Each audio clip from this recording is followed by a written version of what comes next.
Bom, pessoal, então vamos dar aqui início a mais uma entrevista do canal Somos Alto.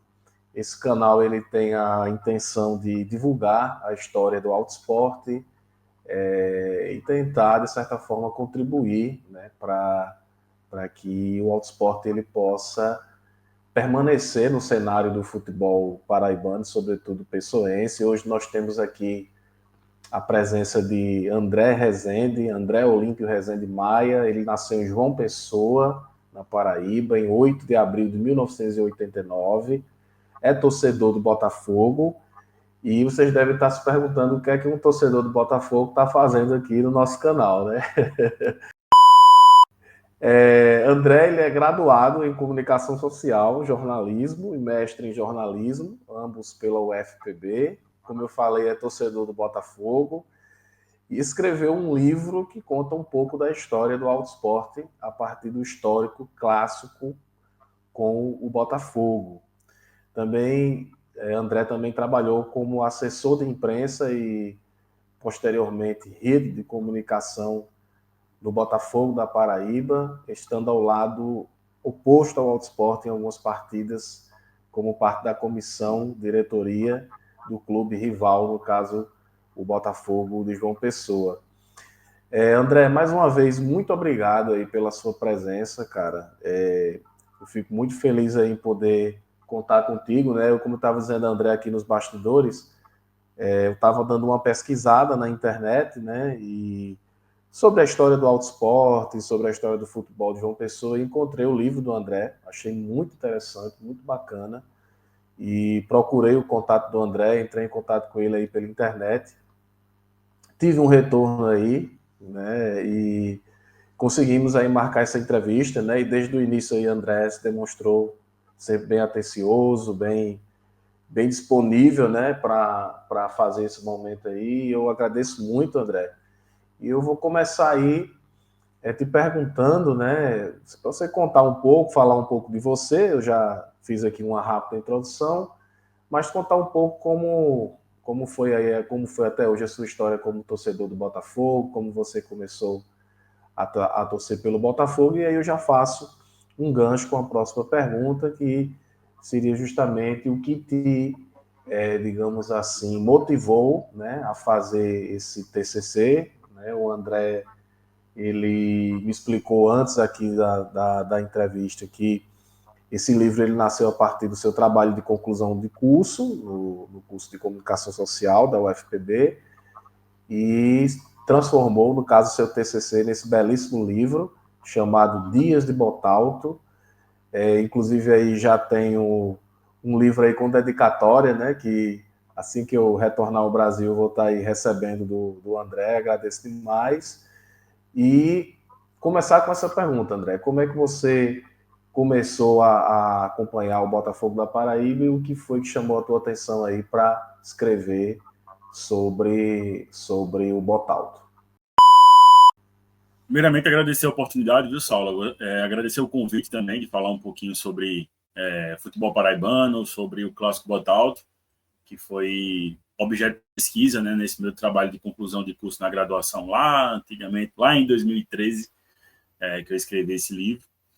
E publiquei ele em 2018, né? Ganhou forma de livro mesmo, né? Enquanto um produto, né? Digamos assim, em 2018, né? Cara, a minha relação com o Botafogo ela começa basicamente em 2003, por volta de 2003, quando um primo meu, que era torcedor do Botafogo, já tinha jogado na base do Botafogo, me levou para uma final do Campeonato Paraibano. Desde então foi a primeira vez que eu fui ao estádio de futebol, né? Até então eu acompanhava futebol pelo rádio, pela TV, não tinha esse contato direto com o futebol, né? E acompanhava outros clubes, né? De fora de João Pessoa, né? Por conta dessa questão da distância, do acesso, de às vezes ser muito jovem, os pais ficarem meio temerosos de deixar na época, né? Havia também uma estigmatização muito grande com relação à torcida, né? Questão de segurança, né? Então, quando você é mais jovem, você era adolescente, devia ter o quê? Meus 12, 13 anos, 14 anos por aí. E aí havia nessa resistência dos meus pais de deixar que eu fosse ao campo, assistir um jogo de futebol e tudo mais. E aí, como eu fui acompanhado com meu primo, que era mais velho que eu, e um amigo dele, a gente foi para essa final do Campeonato Paraibano de 2003, que inclusive o Botafogo foi campeão em cima do Atlético de Cajazeiras. E aí foi a partir dali que eu tomei gosto, né, para frequentar o Almeidão, adotar o Botafogo como meu time do coração, né, como torcedor, me identificar. Foi o início da minha trajetória como torcedor do Botafogo, né, em 2003. Mas, como você falou, você pode pontuar aí, né, foi uma relação que foi se estreitando um pouco mais nesses últimos anos, quando eu fui trabalhar como assessor de comunicação do clube em 2014. Né?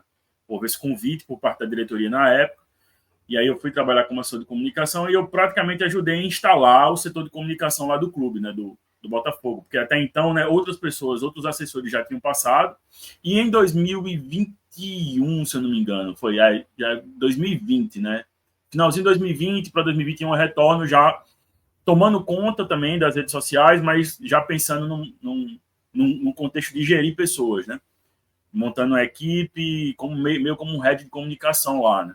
Então, assim, foram 3 passagens que eu tive pela comunicação do clube, que me permitiu também, né, entender um pouco como é que funciona o futebol paraibano, além da arquibancada, né? Porque a gente, quando é torcedor, a gente tem essa relação, né, de paixão, mais emoção, menos razão, né?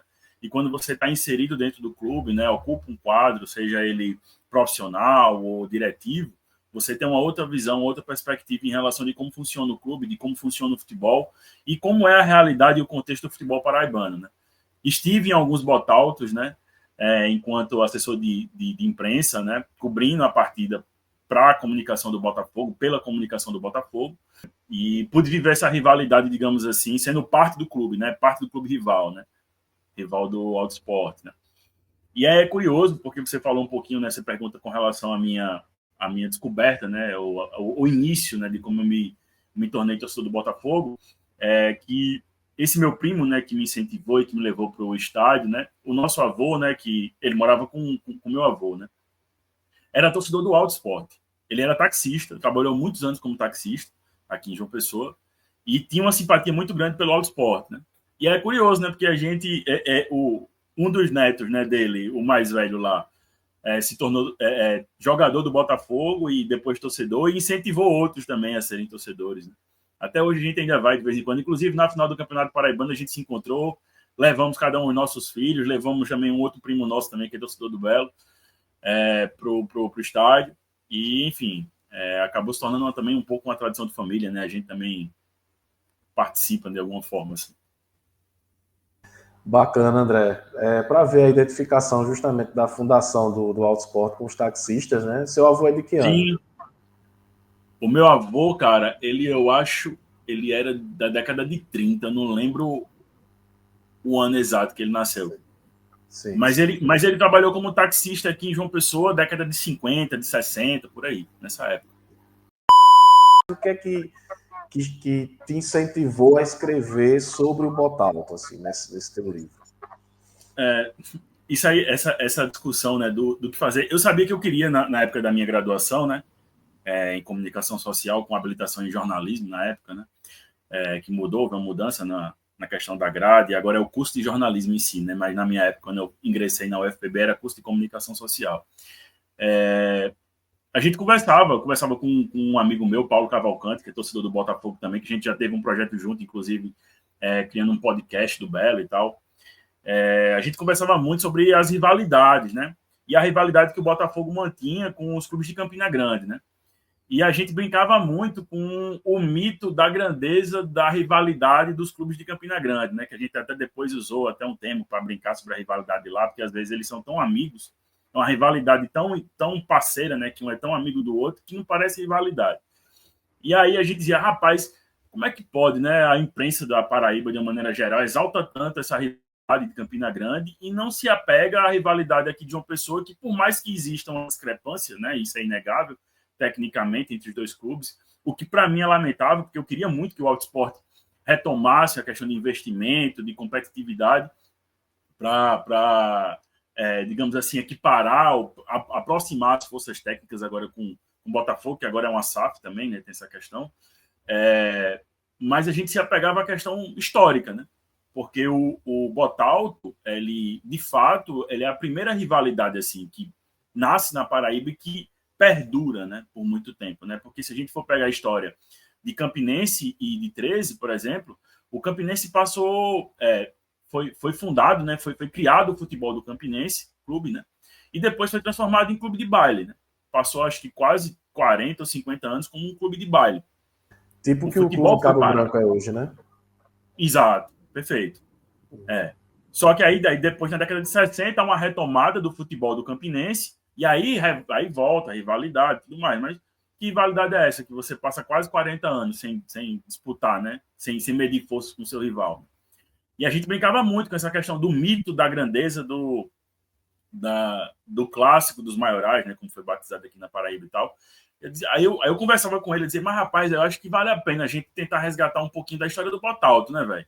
Até porque se a gente for pensar nessa rivalidade do futebol de João Pessoa com o futebol de Campina Grande, que existe também, e que eu tenho uma teoria, viu, Saulo, que transcende o futebol, né? Existe uma questão política, histórica, até geográfica, né? Dessa rivalidade entre as duas cidades, né? Que é uma cidade muito grande, a cidade de Campina Grande, para ser uma cidade de interior, e sempre houve essa questão de capital, de não sei o quê, dessa rivalidade entre as cidades, né? E a gente falava muito sobre a questão do futebol de João Pessoa, né? Que é um futebol que foi onde o futebol da Paraíba nasceu, que foi aqui, em João Pessoa, que é a cidade que detém mais títulos, né, do futebol paraibano, né, somando todos os clubes que foram campeões, né?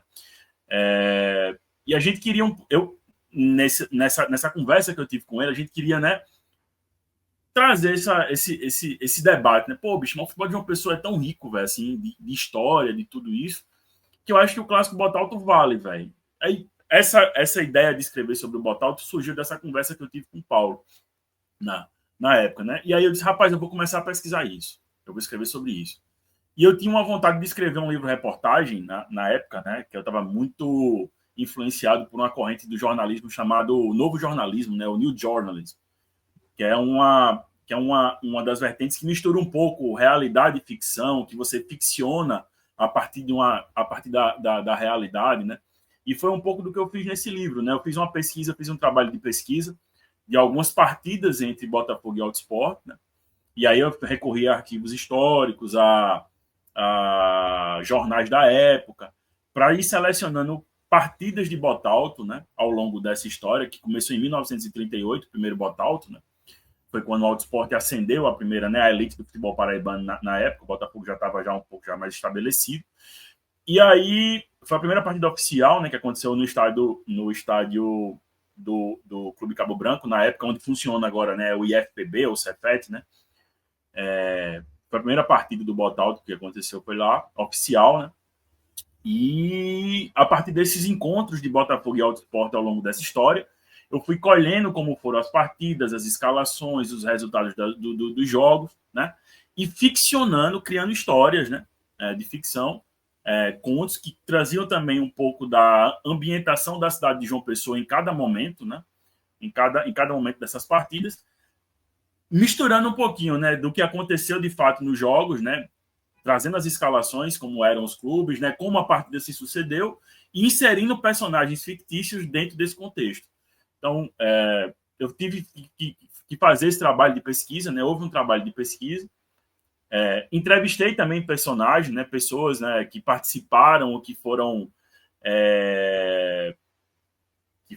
não testemunhas, não todas, né? Mas que tiveram a ver com esse contexto aí dessas partidas, como, por exemplo, o Caco Marx, que é, se não me engano, é bisneto de Valfredo Marx, que é um dos escritores mais importantes para o futebol, da literatura do futebol paraibano, né? Que foi um cara que meio que compilou o primeiro livro que conta a história do futebol paraibano, né? Então, foi um livro também que eu me baseei muito para poder escrever, para poder entender como é que funcionava o futebol paraibano naquela época. Entrevistei Isaías, né? Tive a oportunidade de entrevistar Isaías, artilheiro do Alto, né? Na época que eu ainda era estagiário do antigo Jornal Norte, né? Fiz, inclusive, uma reportagem com ele sobre os anos áureos dele de Altinho. E aproveitei essa entrevista que eu tinha feito com ele, muito material, foi um dia todo praticamente conversando com ele na época. E aproveitei esse material também inseri no livro. Então, assim, teve o trabalho de entrevista, teve o trabalho de pesquisa para poder ambientar, né? Fiz também uma pesquisa com relação à cidade de João Pessoa, né, como estava se desenvolvendo em cada um desses anos. Então, o livro ele conta, ele traz 3 contos, né, que são 3 contos que contam um pouquinho a história do clássico entre Botafogo e Alto Sport, mas contam também um pouquinho da história da cidade de João Pessoa, né?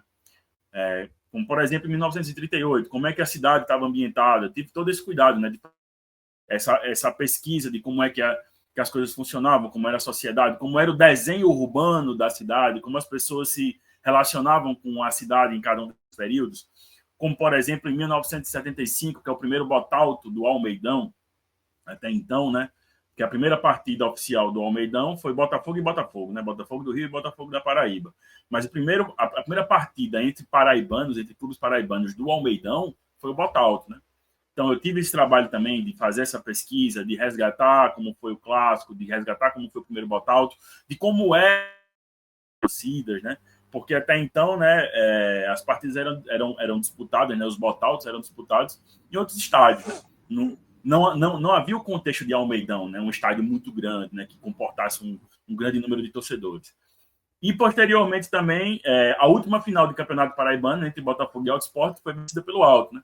Então, eu também tive esse trabalho. Isso aí foi um pouco mais fácil, porque já havia registro fotográfico, de vídeo também, de reportagem na época, da TV Branca. Então, foi um pouco mais fácil para fazer essa pesquisa, mas eu tive também esse trabalho de, por exemplo, né, mostrar um pouquinho na década de 80, que foi a explosão demográfica, digamos assim, de João Pessoa, né? Quando João Pessoa começou a receber muitas pessoas vindas do interior, quando o Estado começou a investir, por exemplo, na construção de conjuntos habitacionais. E aí eu falo um pouco da formação do bairro de Mangabeira, né, que é um bairro muito importante para a história do Alto Sport também. E aí eu trago esse contexto histórico. Então, são 3 contos, né, que foram alguns personagens criados, que interagem com personagens reais em algum desses contos, mas que traz um pouco do que foi cada uma dessas partidas e traz também um recorte social, temporal, de desenho urbano da cidade de João Pessoa nesses 3 anos. Ah, bacana, André. Que eu estava pensando aqui enquanto você falava, cara, que riqueza essa pesquisa. Você realmente acertou, né, na escolha do tema. Você não pensa em fazer um mestrado, não, para aprofundar isso? Então, eu sou mestre também em jornalismo, mas a minha pesquisa Ah, foi por outro caminho, né? No meu mestrado eu decidi abordar uma outra questão sobre rede social, sobre jornalismo político, enfim, discurso, análise de discurso, opinião pública, foi um outro tema. Mas eu tenho vontade, sim. Eu conversava muito com um colega nosso, Iago Sarinho, que trabalha na EPC, né? Trabalha na Rádio Tabajara, que era muito legal, seria muito legal que alguém, ele tinha essa vontade também, que, se não me engano, o trabalho dele de conclusão de curso falava um pouco sobre isso, de resgatar a história do futebol de João Pessoa, especificamente dos clubes extintos, dos primeiros campeões, de como surgiu o futebol aqui. Por exemplo, tem histórias fantásticas, né? Dos primeiros campeonatos organizados aqui em João Pessoa, né? Da forma como porque aí o que acontece? Quando você resgata essa história, você, como posso dizer, deixa em evidência, valoriza, né? Quando a gente faz esse trabalho de resgate de memória, de história, você valoriza, você dá importância aos clubes de João Pessoa, né? A história do futebol da Paraíba, a história do futebol de João Pessoa. E ele tinha uma vontade muito grande de resgatar, né, essa história do futebol daqui de João Pessoa, contar um pouco da história dos clubes que foram extintos, dos campeões que não existem mais, né, que não tem nem mais sede, se brincar. Por exemplo, né, o 4º maior campeão paraibano é o Clube Cabo Branco, né, que não existe mais futebol, vai fazer muito tempo, né, e tem muita história, tem muita tradição. Como, por exemplo, o Astreia também, né, que havia uma rivalidade, se a gente for falar de rivalidade, por exemplo, aqui em João Pessoa, né, havia uma rivalidade entre clubes, né, de baile, né, muito forte, né, que era o Astreia e o Cabo Branco, né, que é uma coisa interessante também de se falar, que isso se estendia também, chegou até o futebol, né. O Astreia, ele foi bicampeão paraibano, se não me engano, usando basicamente a base do time do Botafogo, né. O time do Botafogo, se não me engano, não chegou a disputar o campeonato em algum desses anos. E aí, praticamente todos os jogadores que jogavam pelo Botafogo foram jogar pelo Astreia e foram campeões paraibanos. Então, assim, existe uma riqueza muito grande, se a gente for investigar, pesquisar, resgatar a memória do futebol paraibano, passando pelo futebol de João Pessoa, né? Então, seria muito interessante, fica aí, né, a provocação, fica aí a ideia para os pesquisadores. Eu sei que tem muita gente hoje que trabalha, né, muitos jornalistas, não só os jornalistas, mas historiadores também, que gostam desse tema, né, que é interessante, né, porque o futebol, de uma maneira geral, ele também ajuda a explicar um pouco a história, né, de uma cidade, os costumes de um local, né, a forma como a sociedade se organiza, né, o futebol, ele tem esse papel também, ele tem esse poder, digamos assim. Pois é, cara, muitos falam assim, eu cresci, cara, eu acho que você como pessoense também deve ter vivenciado a mesma coisa, numa cultura onde a gente aprendeu muito a torcer para os times de fora, né? Então, eu via muitas pessoas falarem que, por exemplo, o nosso futebol não tinha futuro, que era um futebol que não tinha, né? E eu sempre vi também o pessoal falar assim, é futebol, isso não quer dizer nada, futebol é só um monte de homem correndo atrás de uma bola, né? E eu comungo justamente desse seu pensamento aí. Eu acho que o futebol ele vai muito além de 22 homens ou mulheres correndo atrás de uma bola. Eu acho que futebol tem a ver com economia, futebol tem a ver com história, futebol tem a ver com identidade, esporte como um todo, todos os esportes, né? Mas no Brasil especificamente, como um país que tem o futebol como um esporte bastante reverenciado, bastante praticado, tem uma expressividade muito grande. E uma das coisas que me fez fazer esse projeto, André, justamente como torcedor do Alto Sport, é justamente isso que você falou alguns minutos atrás, né? Que você queria ver o Alto Sport figurando novamente como um clube, rivalizando com o Botafogo. Isso é uma coisa que me entristece muito também, porque, claro, isso aí nós vamos entrar em diversos outros pontos, que não é o foco da entrevista, mas o que levou o Alto Sport a essa situação, né? E o que me impele a fazer esse projeto é justamente resgatar essa história do Alto Sport, a história do futebol pessoense. Você falou aí, por exemplo, da questão do clássico dos maiorais. Eu convivo com muita gente de Campina Grande e realmente há essa questão digamos, de uma dita parceria, mas não é uma parceria direta entre o 13 e o Campinense. Na verdade, o que existe em Campina Grande é meio que um acordo cultural e social, né? Tipo, a sociedade abraça os seus clubes e em qualquer situação o clássico dos maiorais ele é cheio. E aí uma das coisas que me chamou a atenção, que você foi falando aí, eu lembrei muito, não sei se foi na época que você estava já aí na comissão técnica do Botafogo, mas eu sempre cito, eu sou fãzaço de Nelson Lira, porque eu acho que Nelson Lira é um cara que trouxe para o Botafogo uma visão de identidade também, e eu lembro que ele, na época, né, que ele era presidente, ele desafiou o Clássico dos Maiorais a colocar mais pessoas do que o Botalto, e o Botalto venceu naquela altura, né? Então eu achei muito interessante. E aí, assim, eu meio que te pergunto, André, e muitos falam isso, né? Infelizmente falam hoje que não há uma rivalidade mais entre Botafogo e Alto Sport. Eu acho que a última vez que o Alto Sport venceu o Botafogo foi em 2015, e meio que talvez a rivalidade até exista, mas não exista mais aquela coisa digamos assim, da disputa, né? Porque já faz muito tempo que o Alto Sport não figura como uma equipe de expressividade na Paraíba, e eu queria saber sua opinião, como alguém que estudou, se debruçou sobre o tema, o que é que você acha dessa afirmação? O Botalto ainda é um clássico para você? Então, eu costumo fazer, viu, Saulo, uma diferenciação entre o que é um clássico do que é uma rivalidade, digamos assim, né? Porque o clássico, a rivalidade, ela pertence ao clássico, né? Mas o clássico em si, ele tem outros fatores que estão envolvidos, que não é só a rivalidade, né? O clássico, ele pode existir até com um arrefecimento, digamos assim, de uma rivalidade. Ele continua sendo um clássico, né? A gente pode pegar, por exemplo, assim, mal comparando, né? Mas, por exemplo, em Munique, por exemplo, tem o bairro de Munique e tem o Munique, esqueci como é o nome lá do outro clube, que é da mesma cidade, né?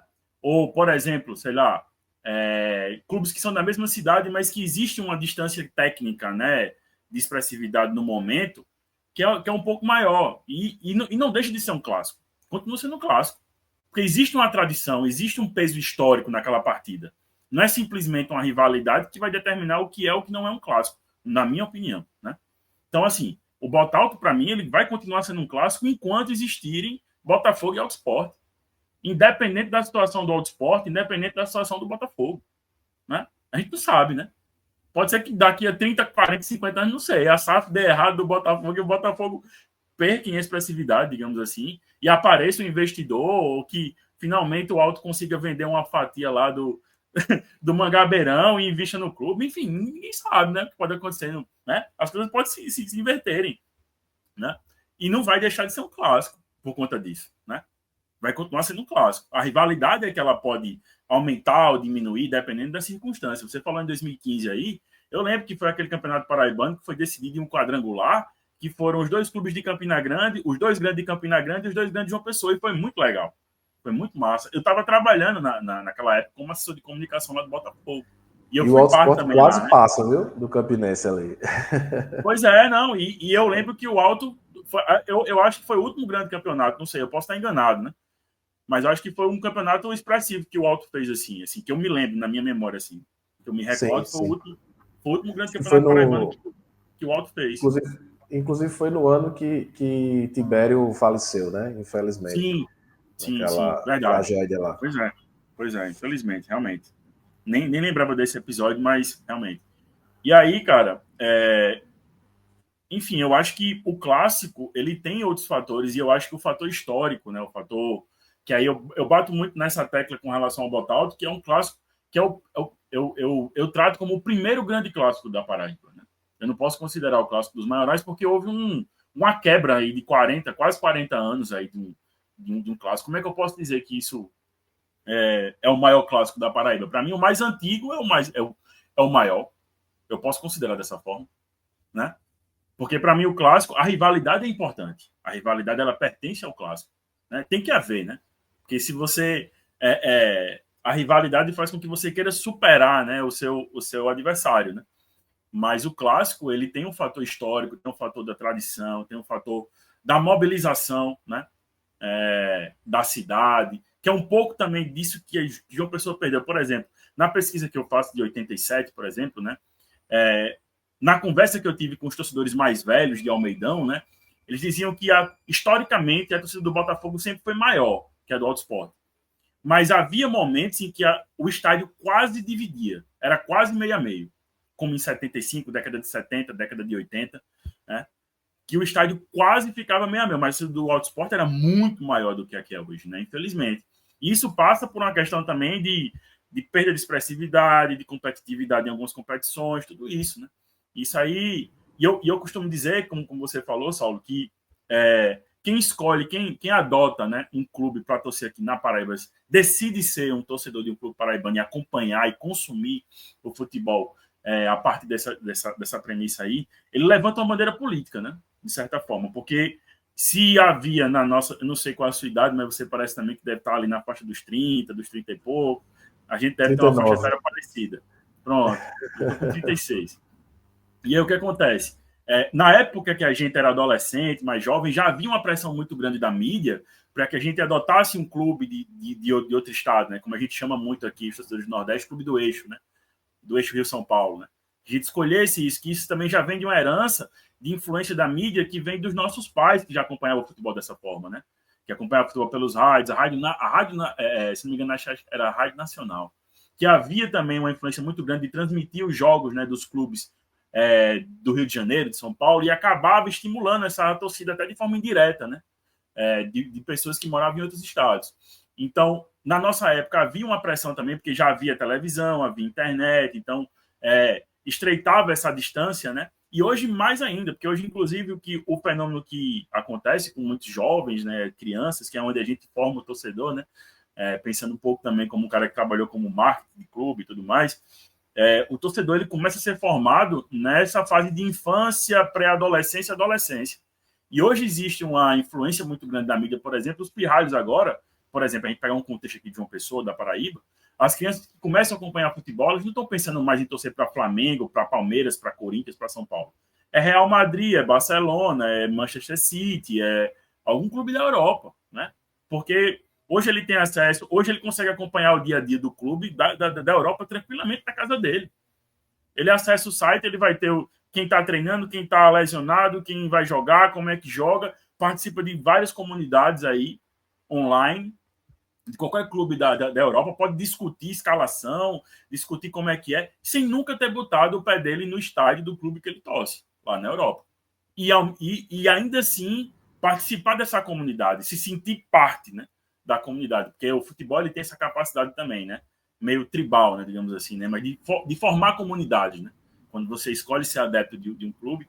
Isso aí eu aprendi lendo um pouco, conversando também um pouco com um colega meu chamado Felipe Caldas, que é um pesquisador também aqui da Paraíba, que é jornalista, pesquisador, foi pesquisador da torcida do Botafogo, né, fez um trabalho de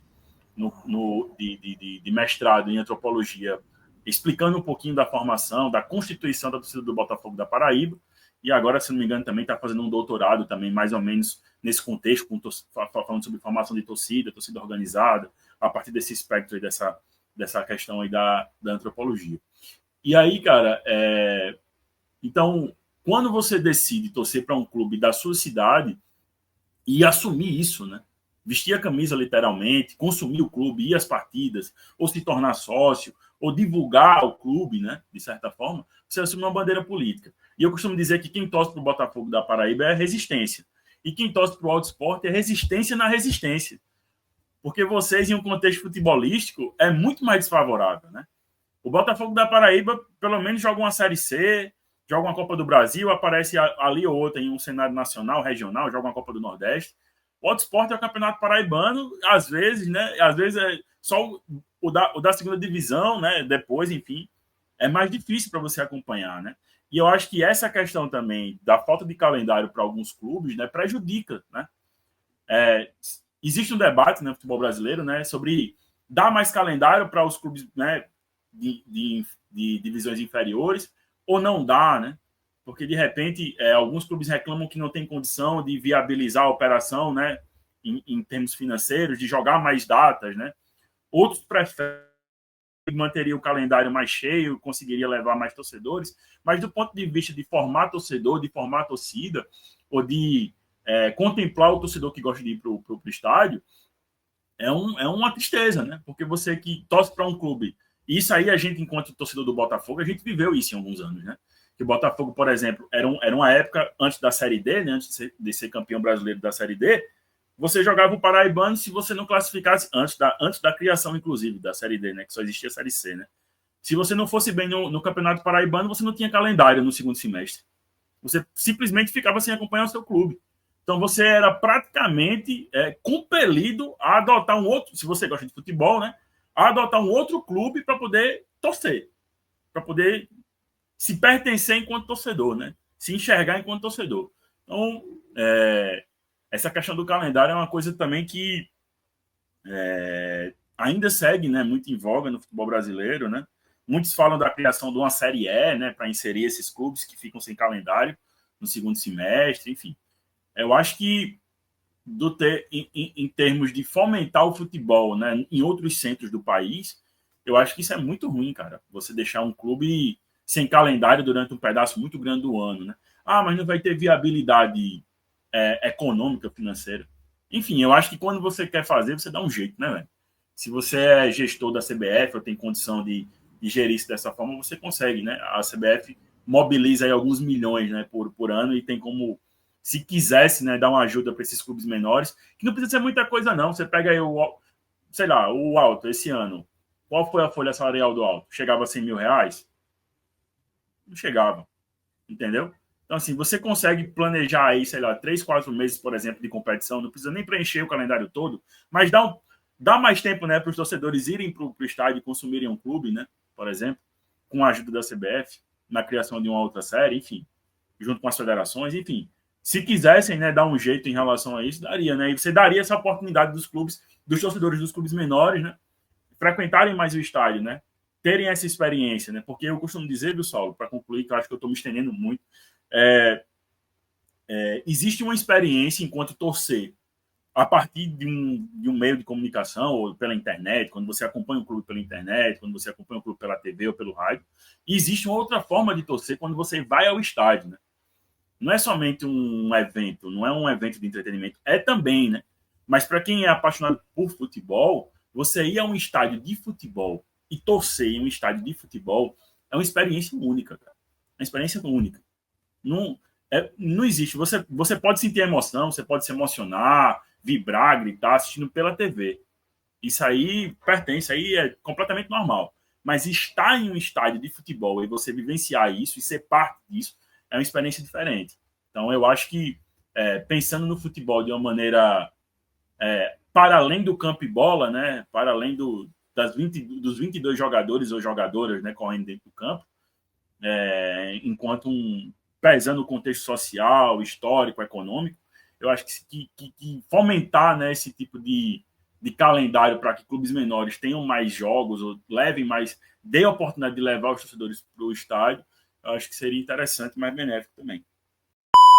Com certeza, André. Você foi falando aí, muito, muito bacana o nosso papo aqui, muito rico, né? Eu acho que eu já vou propor até uma segunda live depois que eu vou ler o seu livro, e aí depois de ler a gente vai debater um pouquinho esse livro aí. É muito bacana mesmo, eu acho que o futebol paraibano e de João Pessoa precisa desse tipo de conteúdo, um conteúdo científico, um conteúdo embasado, de pessoas que realmente queiram abraçar essa identidade. E aí eu elegi aqui alguns pontos que você estava falando, por exemplo, quando você falou aí da torcida do Alto Sport, né, que eu também já ouvi falar muito isso, que no passado era uma torcida que tomava boa parte ali do Almeidão. Eu costumo dizer, André, que a torcida do Alto Sport é um gigante adormecido. Eu estava olhando ontem aquele Retrô de Recife, jogando contra o Fortaleza. O Retrô é um time que nos últimos anos vem alcançando um sucesso aí na sua empreitada, seguindo esse modelo hoje do futebol brasileiro, talvez mundial, que está muito baseado, mas sobretudo no Brasil, isso é uma febre, essa coisa da SAF, né? Eu não sei se o Retrô é exatamente uma SAF, mas ele tem um modelo de empresa, né? E eu já vi ali algumas bandeiras, 3 mil torcedores, ou seja, uma torcida nascendo com um time que não tem, praticamente tem pouquíssimos anos, mas que já vem apresentando resultados expressivos. Vice-campeão pernambucano, campeão da Série D ano passado, rivalizando com o time de Série A e de Libertadores ontem, num jogo de 1-1. E aí eu costumo dizer o seguinte, basta que o Alto Sport chegue numa Série D e quiçá até numa Série C, eu tenho certeza que muita gente que nem sabia que torcia para o Alto Sport vai torcer, né? Infelizmente, como você falou, nos últimos anos adormeceu bastante por conta dessa questão aí, né? Mas aí você fala uma coisa bem interessante, André, que é essa garotada de hoje, realmente, isso é um fenômeno, porque na época da gente não existia, assim, na década de 90, não existia internet, né? Então a gente assistia na Globo, os jogos do Flamengo, do São Paulo e tudo mais, e a gente acabou acompanhando esses times por conta da TV, e hoje a garotada ela tem acesso à internet, né? Então já consegue ter acesso aos times aí mundialmente conhecidos, e realmente, a gente percebe hoje que a galera... Minha filha mesmo, um dia desse, chegou para mim e disse, pai, se eu torço para o Barcelona ou para o Real Madrid, eu disse, para nenhum dos dois. Ela ficou pensando assim, mas aí eu já pego um gancho com outra coisa que você falou interessante, que é a coisa do torcer no estádio, né? A emoção de torcer no estádio. E aí eu te pergunto, com base nessas colocações, André, da questão da identidade, né? Como é que nós podemos incentivar, né, com base na tua experiência de escrita, de pesquisa, de tudo aquilo que com certeza você mensurou ali no passado do que foi o Botalto, do que foi os clubes paraibanos para a população, para a sociedade daquela época.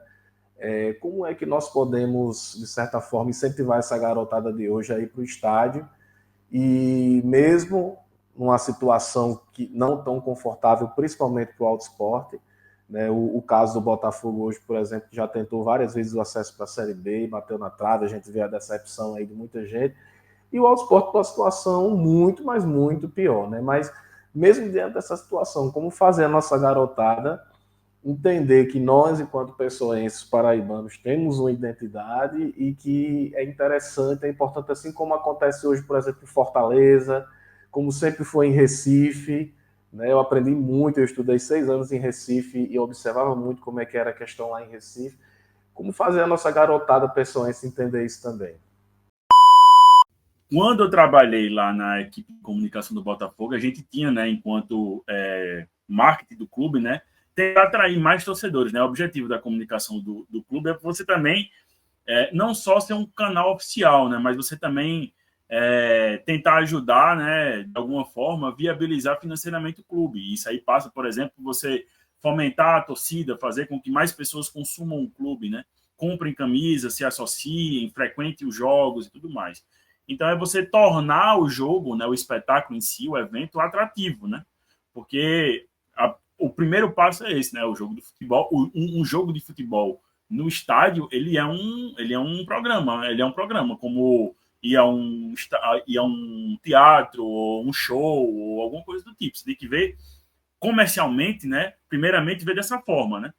Analisar a experiência do torcedor. Então, a primeira coisa que eu acho é tipo mostrar que é interessante, que é legal, que é divertido, que é, sei lá, bom para quem gosta de futebol, para quem consome futebol, mostrar que, primeiramente, existe uma diferença entre você torcer pela TV e você torcer no estádio. Eu acho que o grande tema, né, que pode ser usado, que era uma das teclas que eu batia muito na época que eu trabalhava na equipe de comunicação do Botafogo, era esse. Eu tinha alguns pilares que eu tentava pautar a comunicação do clube na época. A primeira era do próprio evento, né, que é diferente você torcer para um clube de futebol em um estádio, né? É tanto que a cidade de João Pessoa, né, nos últimos anos, ela recebeu muita gente vinda de outras partes do país, né? Muita gente vinda do sul, do sudeste, de outras regiões, e eram pessoas que tinham clubes que torciam para clubes onde moravam, né, que frequentavam o estádio, e que tem esse costume de ir para o estádio de futebol, né? Que é uma coisa que foi integrada, né, à rotina dela, de ir para o estádio, torcer para um clube, acompanhar um jogo de futebol em loco e tudo mais. E acabavam adotando o Botafogo por tabela, porque era o clube da cidade que jogava, então vou lá ver o jogo e acabava torcendo pelo clube, consumindo o clube. Então, era um dos pontos que eu batia muito. Dizia, pô, bicho, se existe gente que consome, que gosta da experiência de torcer no estádio, a gente pode despertar isso nas pessoas que são daqui, né? Pô, bicho, como é legal ir pro estádio. Pô, a gente brincava muito. Você que também tem muita quilometragem de Almedão, eu tenho certeza, de você ir para o Almedão comprar o seu saco de laranja, chupar laranja vendo o jogo, depois jogar o bagaço nos outros. Existia esse folclore, né? De você comprar um amendoim, de comprar um milho, de não sei o quê. Havia comprar a pipoquinha lá que vende, o cremosinho agora que tem, né? Que é tipo um dindim que vende lá também. Eu já tô passando pro meu pirraio quando a gente vai pro jogo. Papai, compra o meu cremosinho. tem sempre essa questão dos ritos que vão sendo criados, né? Da resenha que você faz, que antigamente, né, existia muito quando a gente ia para o jogo do Botafogo, quando havia a proibição de beber dentro do estádio, né, quando não tinha sido liberado ainda aqui em João Pessoa, que era só aqui que existia isso, que era um absurdo, né, do meu ponto de vista. Então a gente chegava um pouco mais cedo para poder tomar uma do lado de fora. Então tinha um esquenta, né? Então, quando você começa a perceber que a experiência de ir para um estádio de futebol não é simplesmente você assistir o jogo, tem a relação que você constrói com as outras pessoas que são seus pares, né, seus amigos, as amizades que você constrói a partir da arquibancada, né, as relações que você faz, enfim, é um evento em si, né? Então você precisa valorizar esse evento de frequentar o estádio, de acompanhar uma partida de futebol em loco. Isso é um dos pontos que eu tentava explorar. E o outro ponto é a questão do pertencimento e do bairrismo, né? Que é uma coisa que a gente não precisa ir muito distante, né? Aqui do lado em Pernambuco existe uma ideia de valorização da cultura local muito forte, né? Isso aí faz muito tempo. E eu acho que dá para resgatar, e acho que houve um resgate muito forte em relação a isso aqui na Paraíba, e o futebol ele foi parte disso, né? Eu acho que o futebol ele ajudou de certa forma, e o Botafogo soube fazer isso também. Então, eu acho que já vai fazer um tempo que a comunicação do Botafogo é muito voltada para isso, para a questão do orgulho de ser paraibano, ou de acompanhar um clube paraibano, que é um sentimento muito presente na torcida. Eu digo isso porque eu também sou torcedor, né? além de ter sido profissional do clube, eu também sou torcedor de arquibancada, ajudei a criar a torcida também. Sou quase fundador de torcida organizada também aí. Então, assim, eu conheço um pouco da dinâmica, né? Sei como é que é. Já fiz pesquisas também com torcedores, né? Porque eu trabalhava na comunicação do Botafogo, para entender como é que o torcedor pensa, né? Eu acho que é importante. Então, eu acho que é um sentimento que é presente em quase 100% da torcida do Botafogo, dos torcedores que frequentam o estádio, né? Porque a gente sabe que existe, como a gente chama muito, o torcedor misto, né? Que é aquele cara que tem uma simpatia, que é o simpatizante, né? Ele tem uma simpatia pelo clube, mas o clube realmente que ele consome é um outro clube, né? Um clube de fora, um clube de outro estado. Mas ele eventualmente vai para o estádio, compra uma camisa oficial ali uma vez ou outra. Mas o torcedor que eu falo, o torcedor que frequenta, que diz que o clube do coração dele é o Botafogo da Paraíba, em 100% deles, eu acho que existe uma ideia de bairrismo, de valorização da cultura local, ou do pertencimento à questão das tradições, da cultura paraibana e tudo mais. Então, eu acho que é um outro aspecto que pode ser explorado para levar, né, fazer com que essas crianças, esses jovens, né, os adolescentes, comecem a frequentar o Almeidão. Né? Primeiro, mostrar que é uma coisa diferente de você acompanhar uma partida de futebol no estádio e acompanhar na TV, né? O espetáculo em si, o evento em si. Né? As relações que você faz, era muito. Eu lembro muito, acho que se eu não me engano, foi em 2006, que teve uma final entre Botafogo e 13, se eu não me engano. O Botafogo perdeu. Mas eu lembro que na semana da decisão do campeonato, eu na escola, na época, eu e mais uns 3 ou 4 amigos que iam para o estádio, que eu morava no Cristo na época, então havia também essa questão do bairro, né, do local, né, do pertencimento, também da proximidade. E aí, bicho, a gente vai pro jogo, vai, caramba, e aí, como é que o time tá se preparando, quem é que vai jogar, quem é que não vai, e o 3, como é que vem, não sei o quê. Havia essa integração também, né? O espetáculo em si, ele transcendia só o jogo, né? Ele acabava pautando as relações das pessoas ao longo da semana, né? Então, não existe nada mais legal do que isso, cara, de você viver o futebol da sua cidade, cara. É muito legal isso. Por mais que você tenha preferência para um clube da Europa ou do Sudeste, do Sul, enfim, de outra parte do mundo, mas você viver o futebol local em loco, né?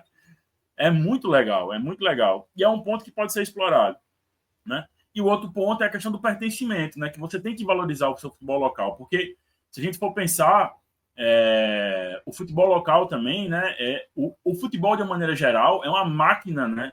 De gerar, né, economia, é uma máquina que movimenta a economia também. Não só os clubes, né, mas o entorno do espetáculo, né? As pessoas que vendem coisas, né, os clubes de futebol que vendem coisas, enfim. E quando você valoriza isso e fortalece isso, você fortalece a economia local também. Então, eu acho que é importante, né, você assumir também uma bandeira política, digamos assim, como eu falei, né, antes, né, de você escolher um clube para torcer, ou adotar um clube, ou frequentar um clube da sua cidade, eu acho que faz parte também de você valorizar o local que você mora, né? Verdade, André. Quantas coisas ricas aí, viu? Bacana isso, essa conversa contigo aí. Cara, quando você estava falando aqui, eu tô aqui organizando as ideias e, assim, tem muita coisa. Eu acho que a gente vai passar aí de 1 hora, mas eu acredito que, inclusive, dá pano para manga aqui para 2 postagens aqui de entrevista. Mas eu estou gostando muito desse papo contigo, porque, assim, eu acho que é uma coisa bem fundamentada e que realmente que a gente precisa é isso.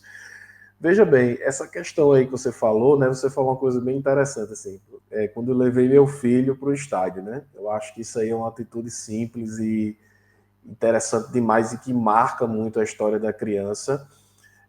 Eu estou aqui numa cidade chamada Guimarães, em Portugal, vim fazer aqui um pós-doutoramento.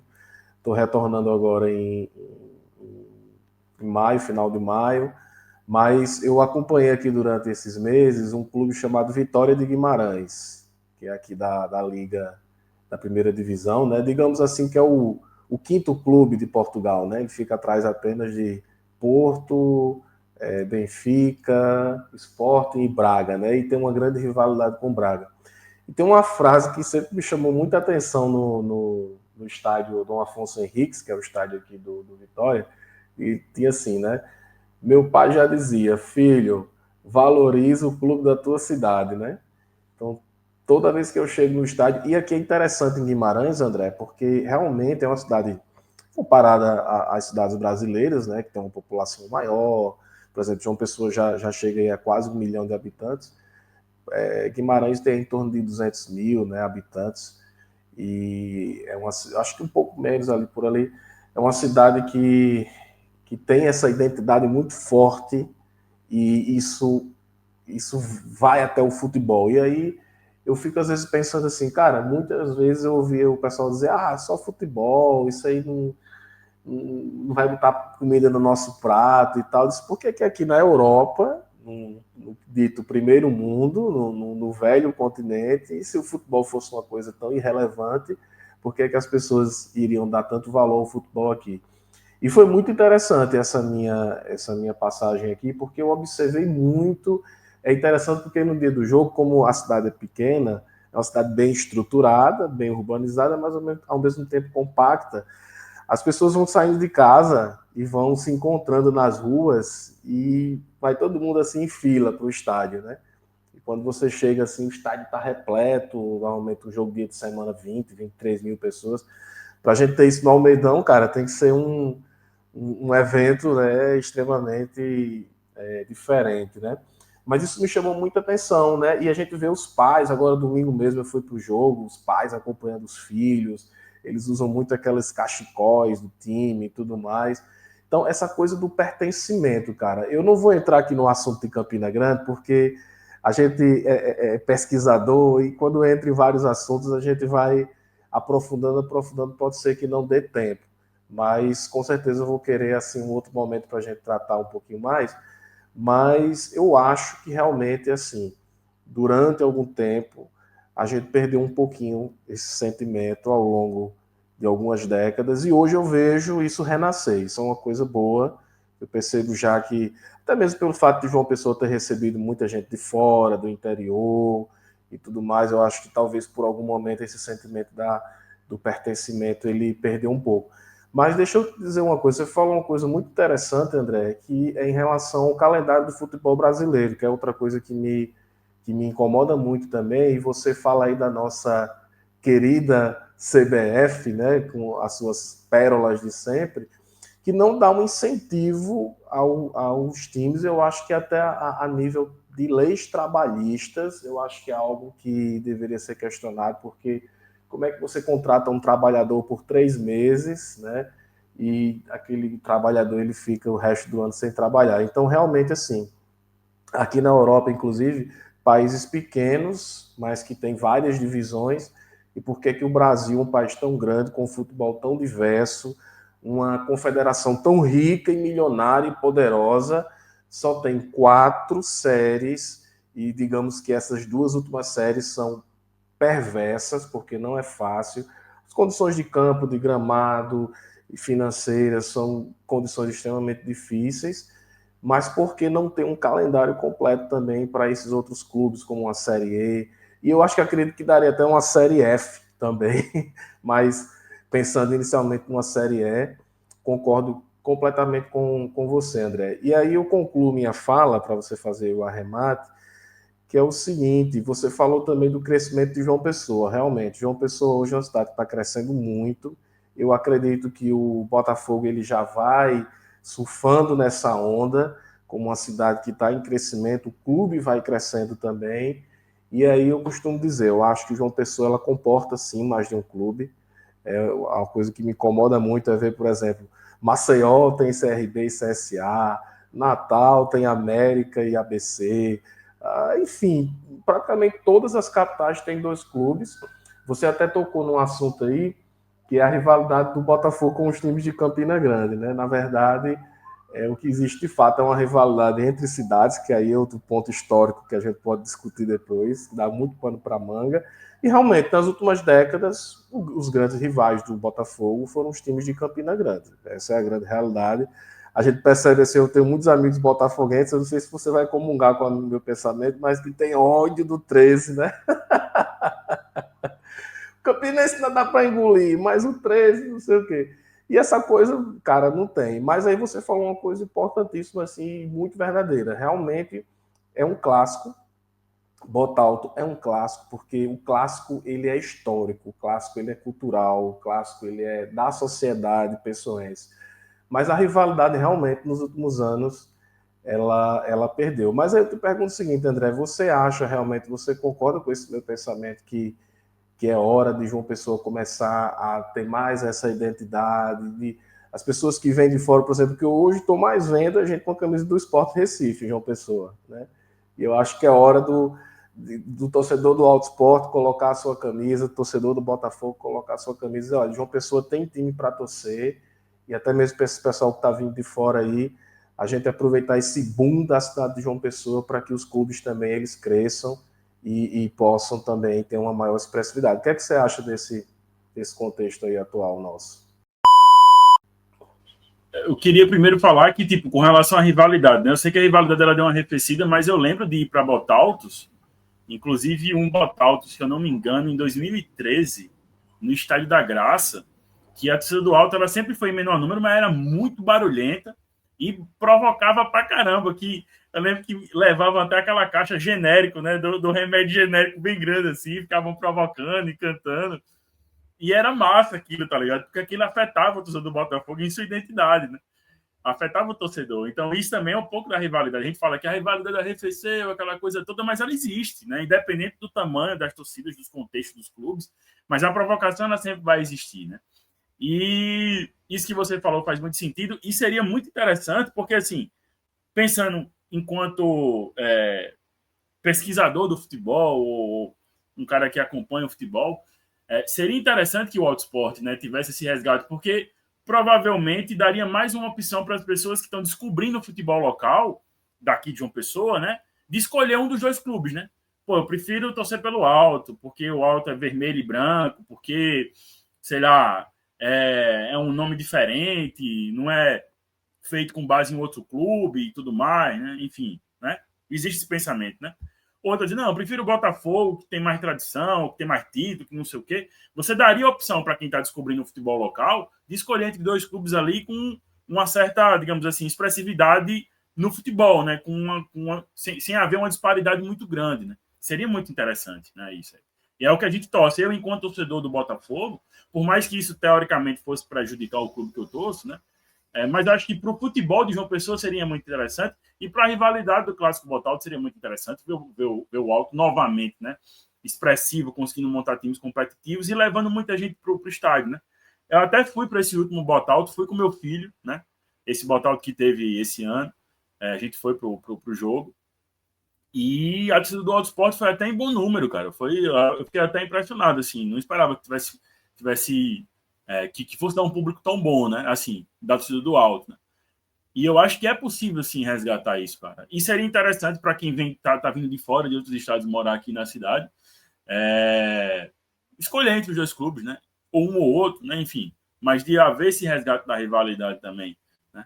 Que nunca vai deixar de existir, né? É tanto que nesse Botalto houve provocação dos dois lados. As torcidas estavam as duas na arquibancada sombra, né? Do Almeidão. E havia provocação, um ficava tirando onda para o outro, fazendo gesto para o outro, cantando para outra torcida, enfim. Então lá existe a rivalidade, né? Por mais que a disparidade técnica, digamos assim, a expressividade dos clubes nas competições que participam seja muito grande, mas existe a rivalidade. Então não vai deixar de ser clássico nunca, véio. Enquanto houver Botafogo, enquanto houver Alto Esporte, vai ter o clássico, botar alto e vai ter a rivalidade, vai ter a tradição. Então eu acho que agora parte também muito, né? Desse resgate da competitividade do autosport, né? E você falou um pouco sobre a questão de calendário, de divisão e tudo mais. Eu costumo usar muito o exemplo da Inglaterra, né? Que é assim, que os caras conseguem ter, acho que se não me engano, até a 10ª divisão lá. E lá vai por uma ideia de localização geográfica, né? Tipo, a 10ª divisão são praticamente os clubes de uma região da cidade, sei lá. Você pega a região norte, pronto. A 10ª divisão ela é totalmente regionalizada, né? Que é o que daria para ser feito aqui, que já é um pouco feito isso na Série D, né? Você pega a Série D, os clubes do Nordeste se enfrentam entre si, os mais próximos, né? Os clubes do Sudeste. Daria para fazer isso em outras séries, né?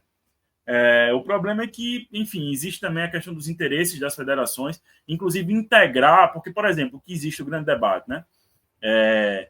Acabar ou não com os campeonatos estaduais, né? Encerrar ou não, mantém os campeonatos estaduais, integra o campeonato estadual como se fosse uma etapa do campeonato nacional para uma outra, né, um segundo turno, um terceiro turno, sei lá como é que a gente pode tratar isso, em um segundo semestre, não sei.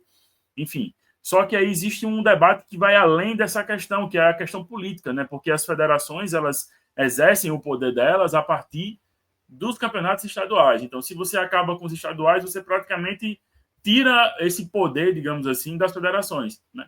E são as federações que mantêm a estrutura da CBF. Então, existe um ciclo ali de relação de poder que os clubes ficam um pouco mais à margem, né? Que a federação ela vai querer, né, trabalhar ou exercer, construir as relações dela para que exista uma reserva de poder da federação, né? Para que a federação não perca a sua relevância, né?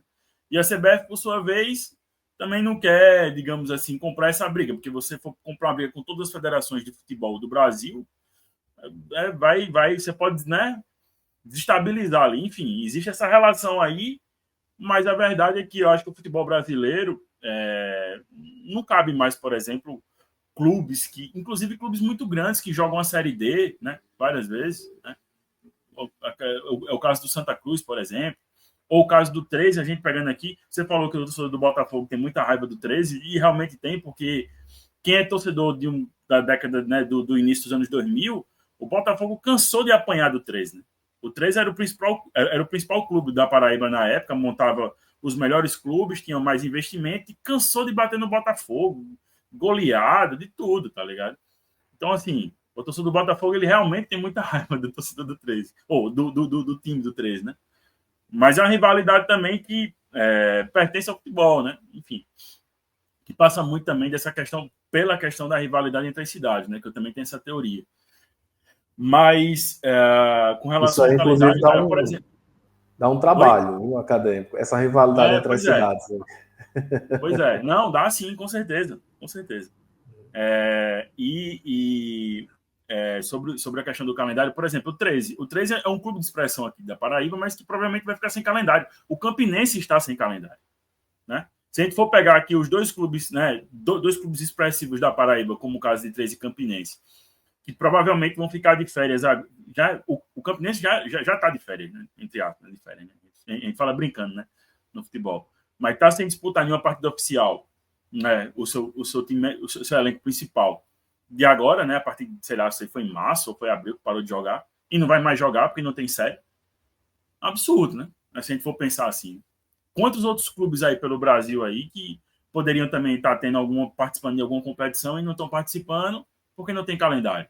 Porque não existe uma divisão de acesso, enfim, um planejamento, digamos assim, para que isso Inclusive, aconteça.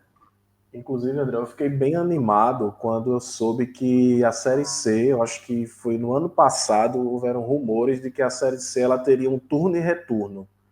Eu fiquei bem animado, porque quando o Botafogo começou a jogar a Série C em 2014, eu acho, era aquele sistema meio regionalizado. Eram dois grupões e tudo mais, era uma Série C meio com cara de Série D ainda.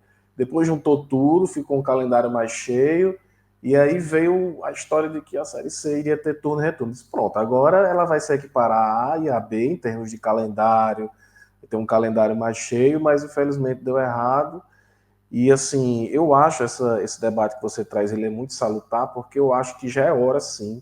Eu não sei como é que está isso dentro das federações, da CBF, como é que está esse debate, mas já é hora sim da CBF começar a pensar numa Série E, porque como você falou, clubes grandes aí, não sei como é que está o caso do Paraná, outro clube que jogou Série A, o Santa Cruz, o 13, a Portuguesa, tantos e tantos clubes que já ficaram sem série, né? E é inadmissível você ter Claro, isso passa um pouco pela incompetência também das diretorias, mas eu acredito que a CBF também, como uma confederação nacional, ela tem que ter esse papel de resgatar a história, a tradição do futebol, e são equipes que têm história, que têm tradição, que têm torcida, e que não pode ficar, cara, sem calendário, né? Ou você falar Inglaterra aí, cara, um país muito menor do que o Brasil, tem várias séries, velho. O Brasil só tem, quer dizer, já caberia uma série F.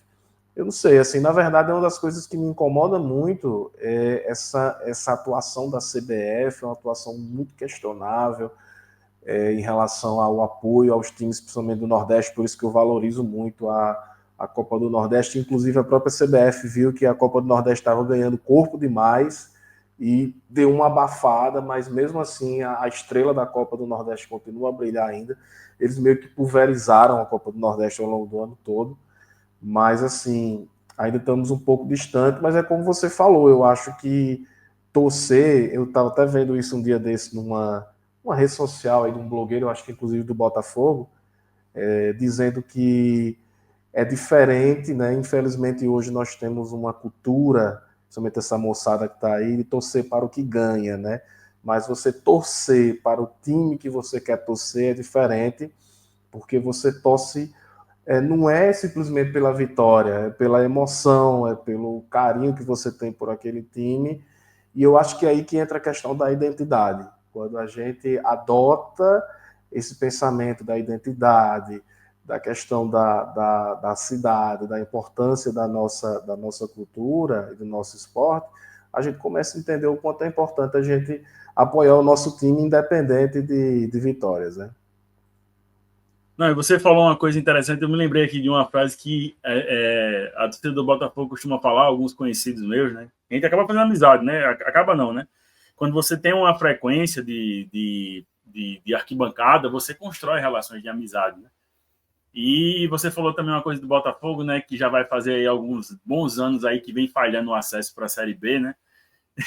E aí a torcida do Botafogo já ficou tão acostumado, o torcedor fiel mesmo, que vai e tal, que faz que o verdadeiro acesso são os amigos que a gente faz pelo caminho, né? A gente já se conformou tanto com os acessos falhados que a gente já se apega a qualquer coisa, velho.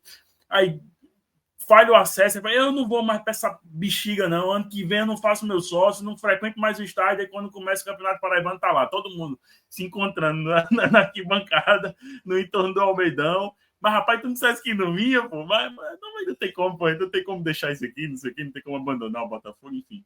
E é um pouco disso, assim, cara. Eu acho que com relação a essa questão aí da CBF, né, do calendário, eu acho que a CBF ela não quer criar um trabalho para ela mesma, tá ligado? Para mim, o ponto é esse, sabe? Porque criar uma nova divisão ou estender o calendário para alguns clubes que só jogam estadual, por exemplo, né? Alguns clubes, inclusive, grandes, né? Com torcida e tal. Outros clubes em um contexto, como você falou, o caso do Retrô, né? Que não é um caso isolado, né? Existem muitos clubes do Brasil que são uma espécie de microclubes empresas, né? Que não são SAFs em si, né? Mas que são clubes conduzidos por empresários de futebol, né? Que tem jogadores que precisam de um clube para colocar o atleta numa vitrine e tudo mais, e que também teriam interesse, por exemplo, de que aquele clube ali que está numa divisão muito inferior lá embaixo, né, tenha calendário para jogar por mais tempo para poder desenvolver o atleta dele, ou para vender o atleta dele, para, enfim, né, mostrar o atleta dele. Então, eu acho que existe uma demanda já há muito tempo para que seja feita uma nova divisão do futebol paraibano, do futebol brasileiro, né?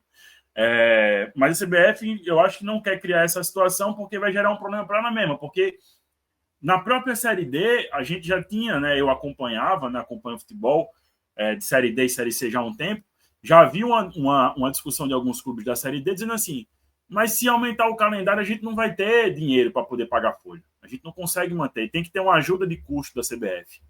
E a CBF já vai fazer um tempo, inclusive depois da pandemia, né, que começou a chegar junto, né, dos clubes de Série C e Série D, né, dando uma quantia pela participação no Campeonato Nacional, que é uma coisa que eu acho justa, eu acho que tem que ser feito, né, porque você está fomentando o futebol em outras partes do país que não são o centro, né, do futebol em si, como é o eixo sul-sudeste, que é onde circula maior dinheiro. A gente sabe que o futebol ele tem uma relação muito forte também, onde existe, né, uma circulação maior de poderio econômico, financeiro, o futebol tende a ser mais forte também, né, porque chega mais junto, se aproxima mais, né.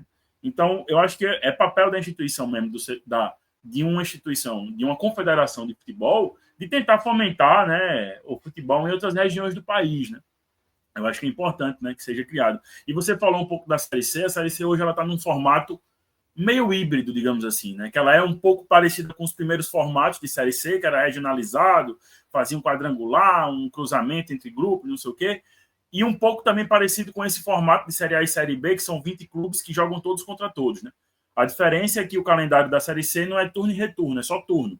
Então são os 20 clubes, todos se enfrentam, mas só em partida única, não tem retorno.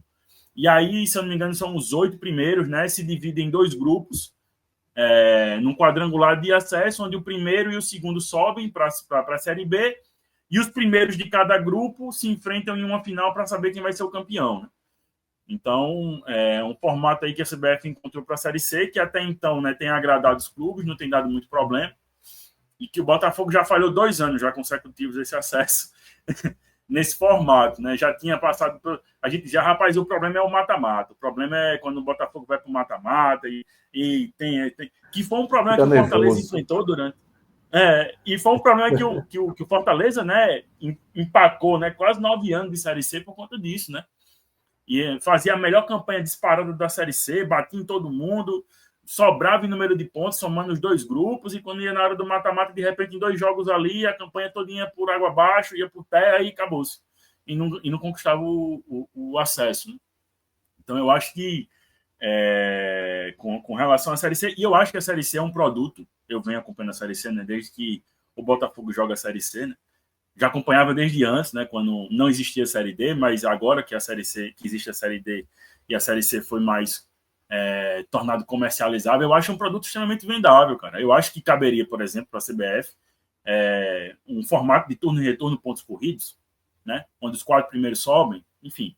Talvez isso... Aí a gente tem que analisar também a questão do impacto, né, porque geralmente um formato de pontos corridos ele favorece os clubes com maior investimento, né? E aí a gente tem que pesar se isso geraria um impacto em questão de acessos de clubes do Nordeste ou não, pensando de uma maneira regional, né, que você falou também da Copa do Nordeste, que infelizmente, e eu acho que isso foi flagrante, né, perdeu um pouquinho de relevância ou de notoriedade nesses últimos anos, né?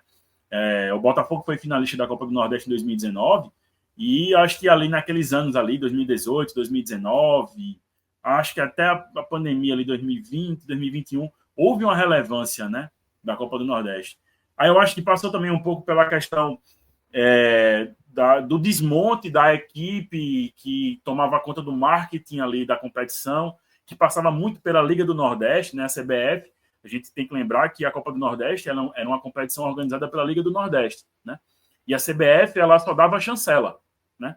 Não era uma competição organizada pela CBF. Ela tinha chancela da CBF. A CBF dava autorização para dizer assim, é uma competição que a CBF avaliza aí. Mas toda a operação era feita pela Liga do Nordeste. Então, assim, também tinha essa questão política, né? E o que você falou foi muito pertinente, né? Infelizmente, houve um certo desmonte ali da operação do marketing, de como a coisa era feita e tudo mais. Não sei se teve dentro da CBF diretamente ou não, se houve uma desestabilização política, digamos assim, para que aquilo fosse desmontado, mas inevitavelmente para a CBF foi um problema menos, né? Porque como a Copa do Nordeste estava ganhando tanta relevância em alguns anos, que havia o debate até para que o campeão da Copa do Nordeste conquistasse uma vaga na Sul-Americana, né? Disputasse uma pré-Libertadores, sei lá. Pré-Libertadores eu acho que é exagero meu, mas uma vaga, por exemplo, na Sul-Americana, se falava muito Sul-Americana do Brasil, né? No caso de um clube menor, né? Que conseguisse chegar mais além, enfim. Era o debate que existia na época que a Copa do Nordeste estava com muita força, de levar muita gente para o estádio, era uma febre, todo mundo comentava. Até a imprensa, que a gente costuma dizer, a imprensa do eixo, né? Sul-Sudeste, que não entendia muito bem esse contexto de rivalidade aqui do Nordeste, dos estados e tudo mais, dava um destaque na mídia, né, do Sudeste para falar um pouco da Copa do Nordeste, né? De quantos torcedores iam ao estádio acompanhar a Copa do Nordeste, como ela era charmosa, e era muito charmosa. Teve uma época que a Copa do Nordeste era muito charmosa, quando tinha um formato parecido mesmo com Copa do Mundo, né? Eram 4 clubes por grupo, era uma coisa bem Copa do Mundo mesmo, assim, de tiro curto, assim, era massa. E até depois também, quando começaram a mudar um pouco do formato, mas que ainda assim levava muito torcedor para o estádio,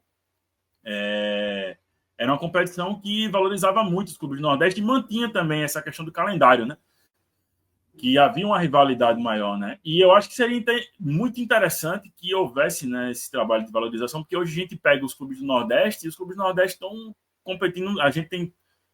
São 2 clubes que estão jogando Libertadores, né? Fortaleza e Bahia, né? Se não me engano, né? Isso. Aí tem o Vitória, que está jogando na Sul-Americana. Posso estar enganado se está jogando Sul-Americana, acho que está, não sei. Não lembro, isso aí eu não lembro. Eu não sei, mas enfim, mas os clubes do Nordeste, a gente tem 5 clubes agora, né? O Nordeste jogando na Série A. Então, se você pegar em um contexto de Copa do Nordeste, você teria 5 clubes que são da elite do futebol brasileiro disputando com outros clubes que jogam Série C, Série D, Série B, né?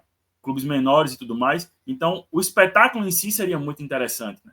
Se a gente for analisar, né, a competição de uma maneira enquanto espetáculo, evento, seria muito interessante você ter 5 clubes que jogam a elite do futebol brasileiro, e desses 5, 2 que jogam a principal competição continental, né, daqui da América do Sul, seria um atrativo e tanto, né? Você receber um jogo, por exemplo, de um Fortaleza e Botafogo aqui novamente, né?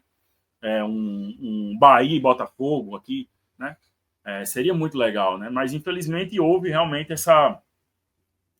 esse apagamento do brilho, né, da Copa do Nordeste aí nesses últimos anos, e eu acho que a CBF, fazendo um juízo de valor aqui, não sei se achou ruim, não. Acho que não achou muito ruim, não, essa perda um pouquinho aí do destaque da evidência da Copa do Nordeste nesses últimos anos. Pois é, até onde eu conheço a CBF, o pouco que eu conheço, eu acho que eles não estão muito interessados em trazer esse brilho de volta, não. André, o papo, cara, foi muito bom mesmo. Tanto que eu vou deixar já um pré-convite aqui para, após a leitura do livro, a gente fazer outra conversa aqui. Você é um cara que tem uma bagagem muito boa, assim, é um cara que transita já há muito tempo pelo futebol, que pesquisou, então eu acho que isso é muito bacana, interessante para o crescimento do nosso futebol local e regional também, do Brasil, enfim. E aí eu só termino, né, pedindo assim uma rápida explanação sua do que você acha assim, porque você fez o curso de comunicação social e atuou no seu TCC, não sei qual foi o tema do seu mestrado, mas no seu TCC você atuou na questão do jornalismo esportivo, não sei se posso dizer, o histórico também, enfim. Mas, na tua visão, como é que está hoje a formação do profissional no curso de comunicação social da UFPB, nesse lado do jornalismo esportivo? Se tem outros colegas que têm esse interesse, eu acho que você chegou até a falar de um outro colega aí que sugeriu alguns temas de pesquisa e tal. Como é que está o teu trabalho hoje, assim, nessa área de comunicação social e tudo mais, até mesmo para quem está vendo essa entrevista possa acompanhar? E onde é que o pessoal que se interessar pelo livro aí pode comprar também, aí João Pessoa, valor médio, enfim, essas questões. Então, cara, eu acho que com relação à formação, a gente vem de uma época, né? A gente que trabalhou com comunicação esportiva aqui na Paraíba, eu não trabalhei diretamente porque eu nunca trabalhei. Quando eu trabalhei em redação, eu não trabalhei escrevendo para esporte, né? Eu trabalhei eventualmente, né? Quando eu trabalhei em jornal, eu escrevia uma ou outra reportagem para o Caderno de Esportes. E quando eu trabalhei em um portal aqui de notícias aqui da Paraíba, que era tipo uma espécie de sucursal, né, que era o G1, eu não escrevia sobre esportes. Então, o contato que eu tive com a crônica esportiva, chamada crônica esportiva aqui da Paraíba, era como, enquanto assessor de imprensa ou integrante da equipe de comunicação do Botafogo, né? Mas eu tenho muitos amigos, né, muitos colegas que dividiram o banco da universidade comigo, ou que eu conheci depois, né, posteriormente, né, trabalhando como assessor de comunicação, e que são de formação, né? Eu acho que é uma coisa que é muito legal, assim, que houve uma espécie de renovação da crônica esportiva paraibana, que ela vinha de antes, né, dos anos anteriores, muito formada por profissionais que vieram do rádio, né, que não era um profissional necessariamente formado em uma academia, né, era um cara que tinha aprendido ali a cuidar do esporte, ou falar sobre esporte, ou falar sobre os clubes locais, muito na prática, né, aprendido no batente, como a gente chama, mas que não tinha essa coisa da formação acadêmica, né? E aí, nesses últimos anos, dos anos 2000 para cá, né, houve uma renovação, né, desses profissionais que trabalham com jornalismo esportivo aqui na Paraíba. Houve uma ingressão muito grande de novos profissionais formados a partir do curso de jornalismo da UFPB. Então, houve uma renovação não só dos profissionais, mas também do perfil, né? Do perfil do profissional que lida com a crônica esportiva paraibana, né? Hoje a gente tem, acho que não sei se a maioria, mas assim, eu acho que a grande maioria são de profissionais, né, que vieram da academia, né? E isso gera um impacto na forma da cobertura, ou enfim, na forma como isso é conduzido, né? Por mais que existam também ainda muitos profissionais que vieram desse contexto do batente, como a gente chama, e que eu não faço distinção disso, sabe, assim, com relação a isso, se é melhor, se é pior, mas que existe um contexto de formação e de mudança desse cenário da crônica esportiva paraibana, do ingresso desses profissionais formados na academia, cara. E são, né, pessoas que são jovens, a maioria do perfil, né, um público mais jovem, né, um profissional mais jovem. E falando por mim, eu acho que havia muito, sempre houve pessoas que faziam curso de jornalismo que tinham essa afinidade com o esporte, né, ou com o futebol, né, e que sonhavam em ser jornalistas esportivos e tudo mais, comentaristas ou repórter esportivo mesmo, né? Porque todo repórter esportivo ele é um atleta frustrado, né? Então ele canaliza aquela, já que eu não consegui ser jogador de futebol, então vou ser repórter, que vou falar sobre futebol, uma coisa que eu gosto. Então sempre houve, né? A questão é que, como eu falei para você, né, aqui em off, né, que é o mercado em si é muito difícil, né, em termos de remuneração. E o jornalismo aqui na Paraíba, na mídia, ainda era mais desvalorizado ainda, né? Porque haviam outros contextos, né, outras áreas do jornalismo que conseguiam remunerar melhor, que dá uma perspectiva melhor para os profissionais, para os jovens que estavam se formando, né, para os jovens jornalistas. Né? E muitos que gostavam de futebol acabavam migrando para outras áreas, né? Abandonavam, né, a questão do jornalismo esportivo para, por exemplo, atuar no jornalismo político, que é algo que tem muito mais relevância aqui na Paraíba. Você é daqui de uma pessoa e sabe como a política aqui, para a gente, é uma coisa que mobiliza, movimenta muito, né? E esse cenário foi mudando um pouco aí nos últimos anos. Eu acho que os jovens que gostam realmente de esporte, de futebol, que se formam em jornalismo, estão conseguindo, né, um espaço na mídia local para falar sobre o esporte, para noticiar sobre jornalismo, ou noticiar, fazer jornalismo sobre o esporte, né? E passa também um pouco pela formação, né? Então, enfim, eu acho que houve uma mudança desse cenário e que bom, né? Eu acho legal, acho importante, né? Não que a academia, pelo menos para o jornalismo, né? Falando enquanto jornalista formado, né? De formação, por mais que não exija mais diploma, né? Essa questão tenha caído já fazer um tempo aí, mas existe uma diferença, né? Para quando você entende um pouco a parte teórica, né? Não só o batente, né? Você amplia a sua perspectiva, né? Definindo um pouquinho a importância da academia e defende também, né, a aproximação, né, desse contexto de mercado e academia, né? Eu acho que tem que haver, né, que é muito visto em outras áreas, né, do conhecimento, como por exemplo tecnologia da informação, outras áreas que existe uma aproximação muito grande do mercado e da academia, né? Acho que com o jornalismo, com a comunicação também é possível e eu vejo isso em muitos casos e eu tenho visto isso também no curso de comunicação, né, no curso de jornalismo. E com relação ao livro, né, que eu até mostrei pouco, falei pouco dele, né, vou mostrar ele aqui um pouquinho mais para quem quiser adquirir, né, Dias de Botalto, né, ele tinha até um subtítulo que era Contos do Primeiro Clássico Paraibano, mas é um livro de publicação de 2018, se eu não me engano.